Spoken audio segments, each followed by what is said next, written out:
Paano kung sabihin ko sa yung unti-unti mong sinisira ang katawan mo, kakainom mo ng kape? Malaking kasinungalingan yung sinasabi nilang kailangan mo ng 8 glasses of water every day. Sinisira mo ang utak mo sa paggamit ng mga betchin.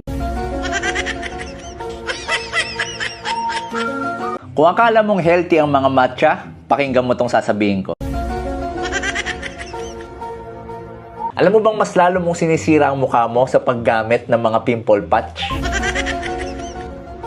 Kung akala mong healthy ang mga prutas, pakinggan mo tong sasabihin ko.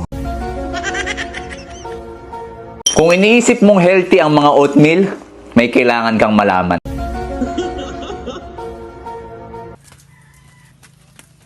Kung may nagsabi sa'yo na dapat kang maligo araw-araw, isang malaking kasinungalingan yan.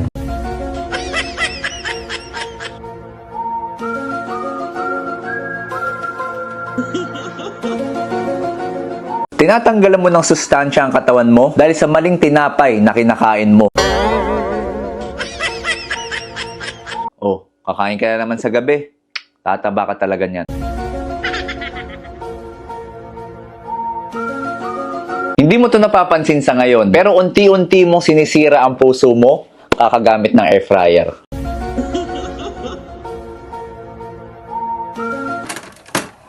Paano ko sabihin ko sa yung magandang epekto sa katawan ng pag-inom ng alak?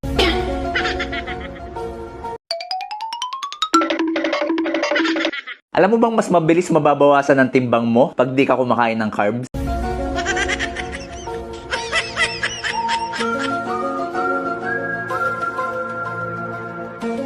Paano ko sabihin ko sa yung pwede mo ma-enjoy ang pagkain ng kanin nang hindi ka nag-aalala sa pagtaba?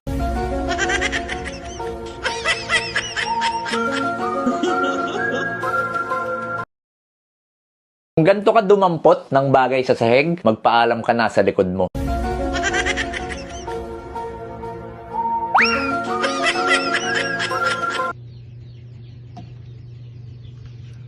Nakakataba ang pag-upo after kumain. Laging non-fat milk yung gamit mo, posibleng mas tumaba ka pa dyan.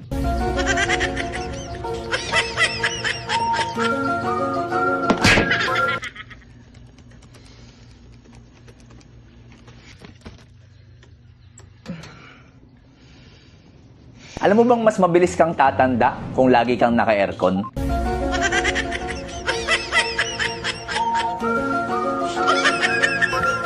Babae ka, tas nagji-gym ka? Ingat, baka lumapad ang braso at katawan mo niyan.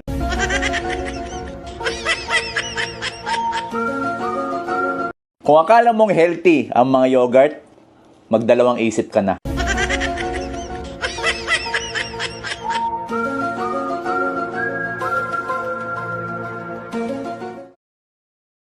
Coke Zero. Alam mo ba kung paano pinapatay ng Coke Zero ang katawan mo? Hindi naman talaga nagkukos ng diabetes ang pagkain ng matatamis.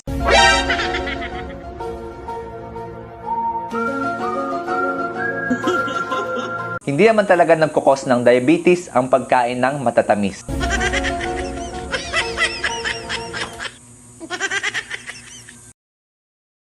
Kung akala mong healthy ang mga yogurt, magdalawang isip ka na.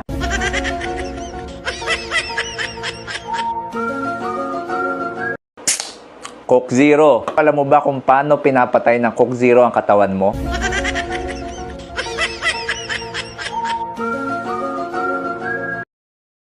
Malaking kasinungalingan yung sinasabi nilang bawal ka magpuyat. Utot ka ba ng utot? Baka may problema ka na sa kalusugan mo. Mga bagay na akala mo malinis, pero sobrang dumi pala. First, sponge. Akala nyo po panglinis lang yan, pero mas madumi pa po yan sa inidoro nyo. Okay lang ba maglulu? Kung nagamit ka ng blower at hindi ka pa nakakalbo, pakinggan mo tong sasabihin ko.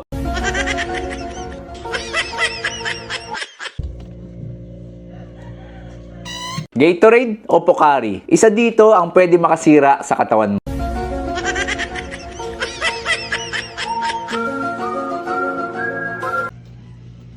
Alam mo bang pwede kang magkabukol sa kamay mo pag ganito ang pwesto mo habang nagtatype?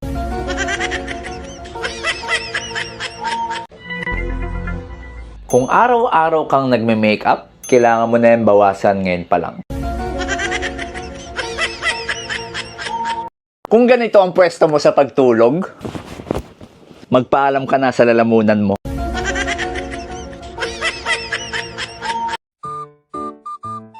Alam mo bang hindi yan ang tunay mong itsura? Lagi ka nag-exercise para matanggal ang taba sa hita, braso at bilbil, baka sinasayang mo lang oras mo dyan. Maghapon kang nakaupo, alam mo bang pwedeng mas maiksi pa yung buhay mo kumpara doon sa mga naninigarilyo? Sabi nila masama sa kalusugan yung pag-upo maghapon, malaking kasinungalingan yan.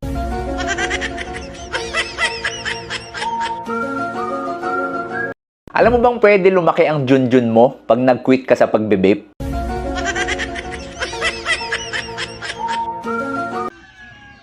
Kung tumatayo ka ng ganito, o kaya ganyan, mas pinapadali mo ang pagkasira ng katawan mo.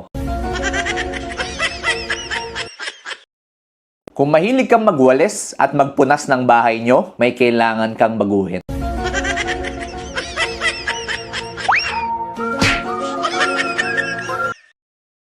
Kung lagi kang nagtitiris ng tigyawat, delikado na ang buhay mo. Kung lagi kang antok at pagod kahit kakagising mo lang, merong nangyayari sa katawan mo at hindi mo to magugustuhan.